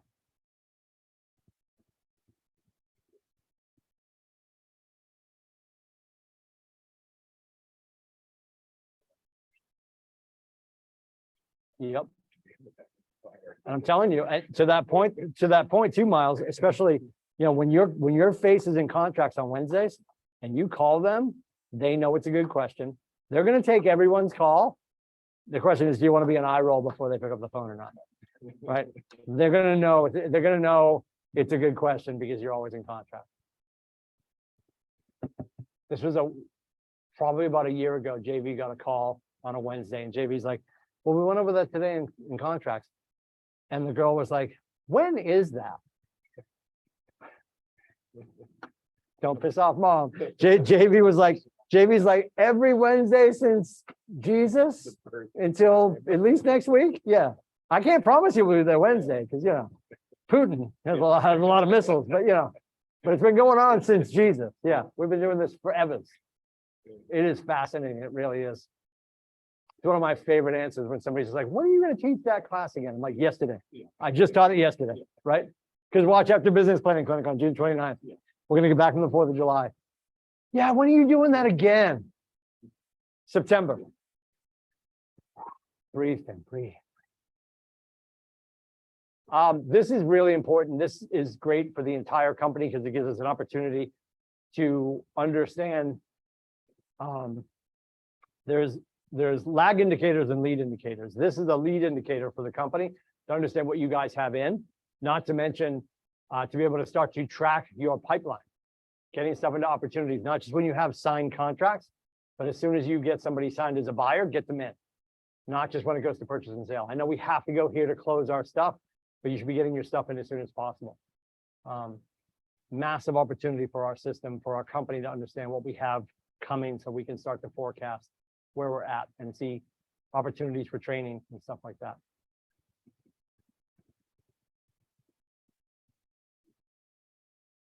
Ahas, questions, comments, concerns before we skate on. Good. risk avoidance. Communicate clearly and often with everyone involved in that step of the transaction. We can't manage expectations we never set, so let's set expectations up front and maintain your professionalism throughout. Which I know I say to you guys all the time, I run my mouth quite a bit, and I definitely said a few things. I'm sure I smart mouth my way out of deals, and I'm sure I probably just talk my way out of deals because I talk too much and they fell asleep and decided to leave. I don't think if you're being really honest with them and you say it the right way, I can hear my mom in my head, right? It's not what you say, it's how you say it, kind of thing, right? It's how, it's how we parse our words is important, but I was never going to avoid being brutally honest. And not to mention, I want it to be a win for them. But there's no win if I'm banging my head against the wall and working with people that don't want to hear what I have to say. There's a great guy online that I adore, who's probably pretty polarizing, so I won't use his name. But he was given this speech and he said, if people stop listening to you, stop talking to them. And I'm not saying fire your clients, but if you're having an honest conversation with people that you're in business with, and they're just not listening to you, I say this about my in-laws all the time. I call them assholes. My mother-in-law will come upstairs. Yeah, spoiler alert, they live with us. And she'll come upstairs, she'll be like, Timothy. And I call her Wimmel, wicked mother-in-law, she loves it. I'm like, what's up, Wimmel? She goes, I've got a problem. And she's carrying some piece of electronics that I told her not to buy. I'm like, yeah, you're holding it. Because at her advanced age, she just should have bought a MacBook Pro. Yeah. It would have outlived her, right? We could have given it to the cat when she goes, right? But she loves to go to like Best Buy or Waldale's, and she buys, fengshui.com. I can't believe it's not working. Either can I. Yeah, it's crazy. Yeah. Oh yeah. So she'll come up and ask me for advice on the tech stuff because I'm the IT director at our house. And then they go out and buy something on sale that doesn't work. It was $199. Yeah. So at some point, I don't even try to tell her how to spend her money anymore. Now conversely, my mom, thank God, my dad, when he was with us, was just like, he bought whatever worked. But he was always, ironically, when we were growing up, he was an Apple guy. But I told Mom, like, just get it. You're going to get the iPad. You're going to get a MacBook Pro. You're going to love it. And she does. Yeah. She's never going to have to replace it. Ever have to replace it. Where's the deal at risk of falling apart? And what are the best practices to keep the deal alive? Like, what could go wrong? That is our job because they haven't been here before. This is their first deal. It's the only deal they see. And they're looking at it positively. If there's something is going to trip them up, we have to bring that up. Looking at your timelines, answer the following question. Where's the deal at risk of falling apart? If you've got sellers that, this is going to happen a lot this summer for sure. How many sellers do you have that have a suitable housing clause? Right? And buyers that have home sale contingency. When you're dealing with the buyer that's shopping with you up here, that's working with another agent in Massachusetts, but they haven't listed their house yet because they're not going to list until they go under. Like, first of all, just drive to that agent's house and kill them, right? Like, that's just a terrible idea to start with. But like, get on the phone and be like, dude, just drop the sign in the yard. Exercise suitable housing. The right buyer is going to be patient enough. Because I can take them shopping all I want up here, but we're driving around. Everybody's like, you have something to sell? Yeah. Can you give me the MLS so I can look at it? Because what does the listing agent up here want to know? If we have something to sell, is it sell? And there's another agent in Massachusetts working with them. What's the MLS number? There's nothing in MLS pen. They haven't listed it yet. How dead serious do my buyers sound to that listing agent? Because the listing agent down in Massachusetts is spinning their wheels. Brain damage, right? Feel, felt, found. Understand how you feel, Mr. Lindsay. A lot of clients have felt the same way. And I know what we found, and I'm sure Ted down in Massachusetts has found, that this invariably doesn't work. And it's gonna jam us up. You got to get on the phone with them.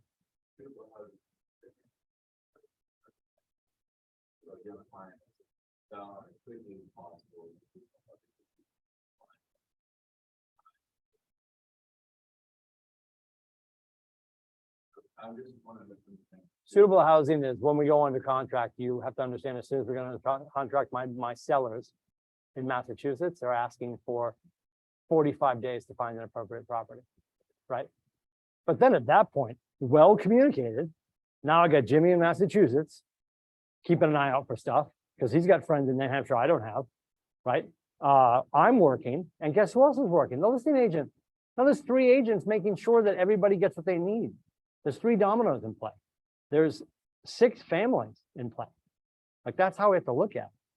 But if it's just like, oh, don't worry, they don't, I'm in Arlington. I'm Jimmy in Arlington, arlingtonrealestate.com. I know what I'm doing. Tell Timmy up there, he doesn't know what he's talking about. He doesn't understand Mass. I'm from Chelmsford, you moron, right? Not as cool as Arlington. Our hockey team isn't that great. I know Jimmy's awesome. But you know, like, he's making presumptions. Like, I'm a asshole too, dude. You know what I smell? Stupid. You're being stupid right now because you're jamming up the clients. We don't have to list it yet. There's no reason we shouldn't. There's a tool, there's an arrow in the quiver for every possible challenge, not problem, challenge our buyers and sellers might have. Why would you not list it? Because the right buyer will be like, yep, we'll wait. And it won't take that long if everybody gets to work to find the next property. Yeah, it's fascinating. We had it happen to us. We had the Sanabossis moving out of Farmington, ended up in Rollinsford, and their buyers were coming from the South Shore. And guess who screwed us up? Class. Of course they did, yeah. Because we couldn't get everybody playing in the same space. We made it, actually all 3 dominoes ended up falling in the same day, within 36 hours. Yeah, yeah. Yeah. There's that scene, if you've ever watched Mad Men, I've got that picture of John Hamm in my office. That show is phenomenal. I watched it for the misogyny. My wife watched it for John Hamm. Yeah, I mean, that show could never be on TV now, right? There's so much misogyny. The whole show is like 8:59. Somebody says something really important. They all drink. They go sleep with each other. It's ridiculous. Yeah. Anyway, so I can't think of the lead character with all the gray hair was walking with John Hamm down the hall. He was talking about how his dad used to be in sales, and he's like, you know what my dad said? Sales would be great if it wasn't for the people, right? Like, yeah, the humans screw this up. If we can extract all the humanity out of sales and just push buttons, yeah, I'll take 6 apples at $9 million. It's gonna be great. And we have to be the fiduciary, right? Functionary is the stuff that we do. Fiduciary is being the guiding voice, making sure that we are keeping their best interest in concern. Always act in your client's best interest, even when it seems to conflict with your own. And this is why I always say to you guys, if we have enough conversations, that you have enough kitchen tables, that you can be excited for the outcome and excited for the opportunity and not attached to the outcome. If you need this deal to close to keep your lights on, then that's not your client's fault. That's our challenge. Take advantage of all the opportunities to earn your unfair share. Repeat business, referral business, and client reviews. What kind of business do we want? Do we want new business, repeat business, or referral business? All the business, right? So first things first, repeat business. Has anybody had repeat business yet? Soon enough, you will soon enough have repeat business. I see Stacy up on the big screen. He and his wife, Christina. I'm sure they've had some repeat business. Repeat business is going to happen. Not if we don't stay in touch, though, because that goes back to, well, Timmy, they're my clients for life. No, they're not.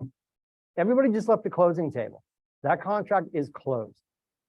They have the potential to be a client for life. They could be a repeat offender if we remind them that we're still here, we still care, we want to serve them for the rest of forever. So are we staying in touch? And we put a touch plan together for that. How are we staying in touch with our past clients? Referral business, are we asking for referrals? This is where Mike Hicks comes in. If you look up KW Mike Hicks, The Promise. KW Mike Hicks, The Promise. And he tells the whole story of the conversation that he has at the kitchen table when he's getting started. He says, hey, Clayton, we're really excited to get started. And I just want to make sure that you understand there are gonna be some challenges along the way. My promise to you is my team and I have done this for quite some time. No matter what we run into, I know that we can navigate that. So I promise you that we're gonna get you to the closing table. How does that sound? Clayton said, it sounds great. Clayton, are you willing to make me a promise as well? Now, in that moment, of course. Yes, of course, right. Awesome. So glad to hear that. Would you do us the favor of allowing us to serve somebody that you know and love and trust before we get to the closing table? If you think of anybody or run into anybody, would you please give us at least one name? Then he says yes. They get started. Sign goes in the ground. Every conversation that the client has with Mike Hicks' team for the rest of forever, they end the engagement. They get on the phone, they're like, hey Clayton, it's Stacy at Mike Hicks Productions. The stager and the photographer are going to be over tomorrow at 12. They should be out of your way by 4 o'clock for when everybody gets home from school and work. We really appreciate you letting us have the property. We're so excited to get started. How does that sound? Awesome. All right. Again, we'll be there just before 12. We'll be out of your way just after 4. Hey Clayton, quick question. Who do you know that we should know? Who do you know that we should serve? Every time someone on that team talks to Clayton and his family, they ask. Mike Hicks and his team average 3 to 4 referrals per transaction. Why? This is the spoiler alert, because they ask. Because they're asking, right? So how many deals have you not gotten because you haven't asked? Because asking for a referral would sound salesy. You lost a referral. Hang on, throw him the mic so he can tell this horrible story in person. Yeah.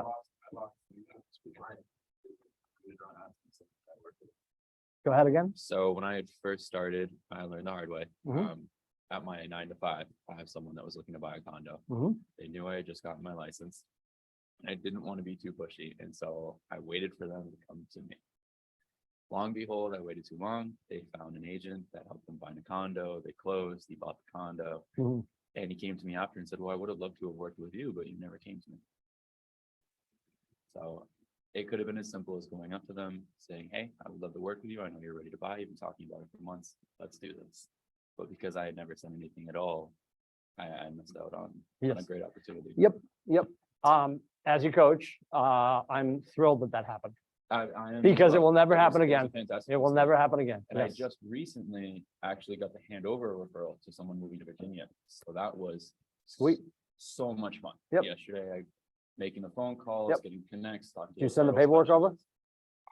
They're having a phone call on Wednesday, and Okay. if they decide to sign with this particular agent, Perfect. then I will sign over. I will send over the correct paperwork. Perfect. Yeah. And then So you I get, then a check shows up. And they're shopping in Virginia. Yes. A good check shows up. Actually, you might know the gentleman that I'm working with, Jordan. He owns a soccer team. No.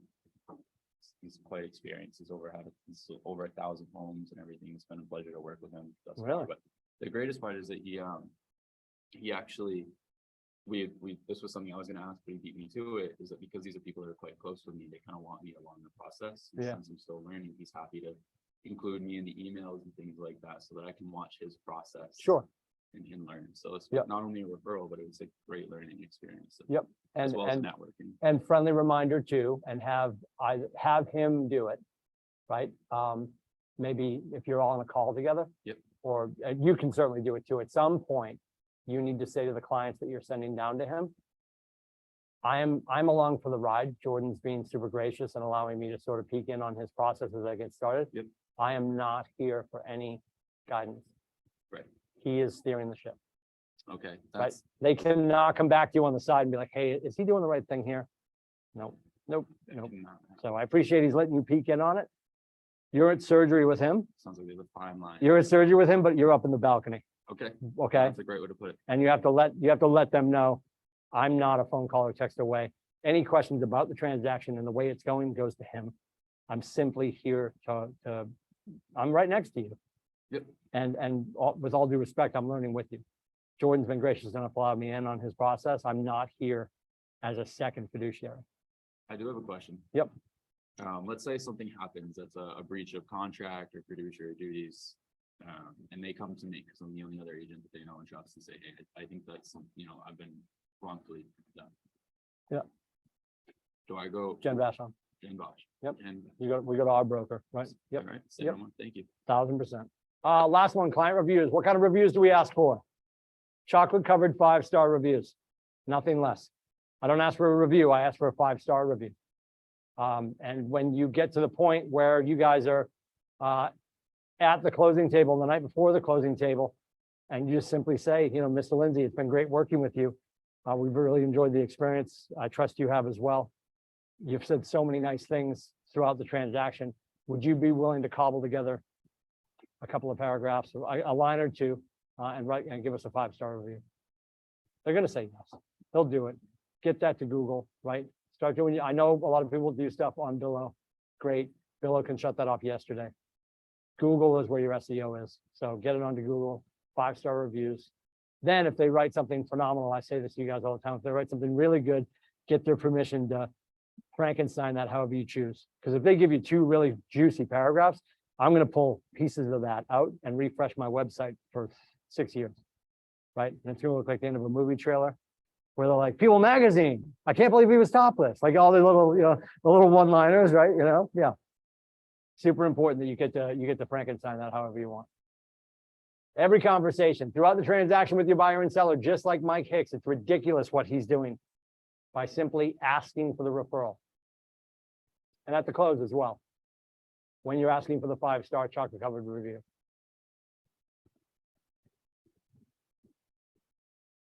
Do you have a post-close follow-up? If you don't, are you working with a team or another agent that has a post-close follow-up? I'm sure they do. Are there post-close follow-ups in command in our smart plans? 1000% there are. And the best part about going in there, you can see how many people have downloaded it and how many stars it got. 74, 4.5 stars. 58, then you'll get the sum. There's only a few downloads and 1 star. Don't use that. It's just like Amazon. The ratings are right in front of you. Are you talking to co-brokers? How many people do we have on our phone? Okay. How many people do you have in command? Do you have a lot of agents in there? Do those agents know that you're alive and that you're still here to take referrals? That's a conversation we miss out on too much. You're happy to take referrals. You're happy to help them. I want to talk to you about your business. However you get them on the phone and get them talking about them, and make sure that they know that you're here. Because when they know that you're here in Portsmouth and you've got a team that stretches across 4 states, they're going to call you for the right person.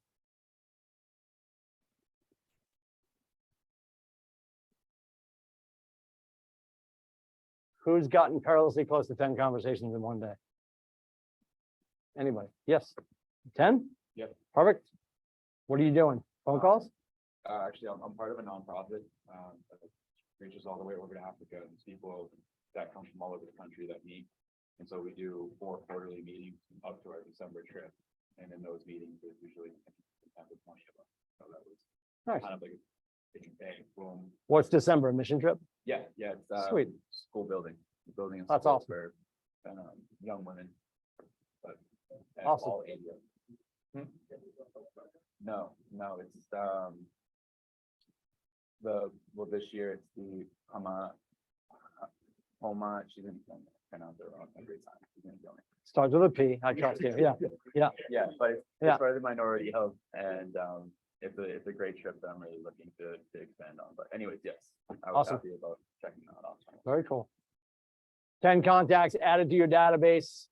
The goal is to get them in there with a name, a phone number, physical address. Even if they want to give you their PO box, you still need their physical address for neighborhood nurtures and their email. Sending off 10 handwritten notes, thanking them for their time on their phone or time in the engagement. 1051 is 10 hearts or likes on social media, 5 comments of 5 words or more, and then 1 share or post of your own. How much is it? Yeah, I've never said, honest to God, this happens to me all the time though. Like, you know, honestly, Brinley Tucker's here next Thursday. This is going to be on her slide deck. And she'll be like, who knows what this is? And nobody puts their hands up. She looks over at me like, you moron. I'm like, I am a moron. But I talk about it all the time. $43,000. Don't screw this up. If you're gonna call people that you don't know, we have to use the do not call list, donotcall.gov. Best way to avoid that is call people you know and love and trust. If you're calling anyone who's an unmet from an aggregator, the aggregator might be telling you they've already run this through the do not call list. I don't know if I would believe them. So please utilize this list. And even if your Aunt Julie is on this list, she's not gonna get mad when you call because you're her nephew. So deep breaths, make a phone call. That'd be something like before doing cold calls and stuff like that. Yep, I'm gonna go through all the numbers that I'm gonna call and make sure that I'm not calling anybody on the do not call list. What about when you sign up, and I'm actually asking for a friend of this one, what if you have called, like you signed up for those monthly subscriptions and it gives you the phone number? Yep. Is that something that you can trust or should you? always- Those have usually been vetted. Yep. Okay. That's between you and $43,000. Yeah. Yep. Yeah, okay. I would still double check. I would still double check. Excellent. I'd still double check. I engage in every conversation in the spirit of contribution, and the people are happy to be in relationship with me. Michael Mayer from 7 Levels of Communication says it differently, and I love the way he says it in that book, 7 Levels of Communication. The mantra is, today, somewhere in my city, someone is looking for help, and it's my job to find them. You guys are in the command and connect, yes? Yes. Answers.kw.com, which is baked in heavily to kwclmhub.com. kwclmhub.com is everything you need for our market center. All your questions get answered there. Phenomenal resource. Thanks to Brittany and Zoe. Wins before we go. What do we got for a win? Anybody? Oh, is it finally in? In it. Congratulations, dude. Yeah, those cocktails, right? Yeah. Okay, yeah, yeah, okay. Congratulations. I love that. Yeah, awesome. Congratulations. dude. Yeah. Gearing right up to go for Vegas. What day was that? I went on Wednesday. Fourth of Oh, you got pinned? no, to the, mission. Oh, okay, okay. Got everything put through to, Perfect, dude. Oh, congratulations. right from the, right Love that, love that. Awesome. What else? What do we got? Love that. Congratulations. Love that. Good. Is that your first one? Yeah. Very good. What about you? I joined the MREA group 2 weeks ago. Love that. And I really enjoyed working with the team. Our group just got the square event. Yeah, yeah. You know, not those, so it's excited. And I got my first referral yesterday. Well, Sweet. gave my first Yeah. referral. And I made some great numbers down in Virginia. Which was Yeah. My favorite part of the business is the phone calls, the back and forth and giving good news that I found someone that I would trust. Yeah, that's awesome. That's awesome. You're good. One of the things, if you love that much, homework assignment, every day call one state, track down your referral partner in one state every day. Okay. For the next 2 months, right? I think it So today, pick, I don't know, start in the West Coast, start in Hawaii.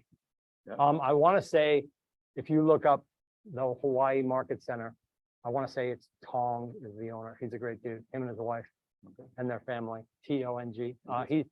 I would, and then if you go up north,